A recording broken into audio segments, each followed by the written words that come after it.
Aid for Peace is the title of the article. Does money buy hearts and minds? This is in Foreign Affairs by Eli Berman, Joseph H. Felter, and Jacob Shapiro.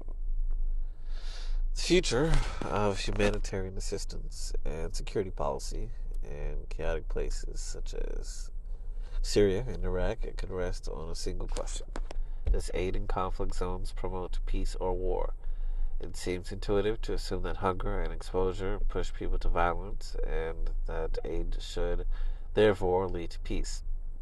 This idea has been the bedrock of scores of hearts and minds campaigns dating back to the Cold War, which have invested billions of dollars on the principle that assistance can buy compliance and eventually peace. Yet recent evidence indicates that sending aid into conflict-affected regions can actually worsen violence in some cases. Over the past decade, our research collective, the ESOC, the Empirical Studies of Conflict Project, ESOC, again, that is Empirical Studies of Conflict Project, has conducted a suite of studies in conflict zones to test this relationship. Among other countries, we studied the Philippines, a state riven by a variety of long-term conflicts in areas with limited governmental control. Our findings provide several lessons on how infusions of aid work in poorly governed spaces. On the broadest level, we found that the type of the aid program matters greatly.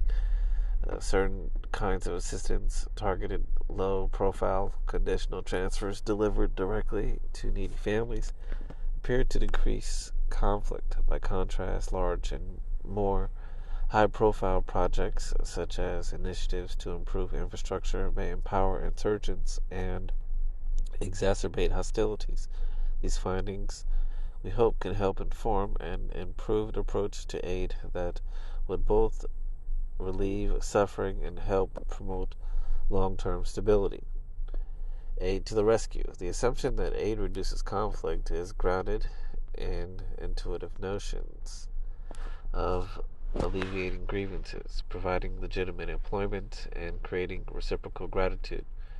But recent research challenges these notions. The economists Nathan Nunn and Nancy Quain, for example, have analyzed cross-national data and concluded that food aid often fuels violence. The authors used changes in the size of U.S. food aid deliveries, which corresponded to fluctuations in U.S. wheat production levels, to measure the effect of such aid on violence while controlling for a range of other influences. The findings were stark. Greater food aid appeared to raise both the incidence and the duration of civil conflicts. One possible reason for this relationship is that food aid deliveries in contested areas gave insurgent groups something to steal and to fight over. Indeed, recent history offers ample examples of how radical groups can entrench themselves by capturing aid.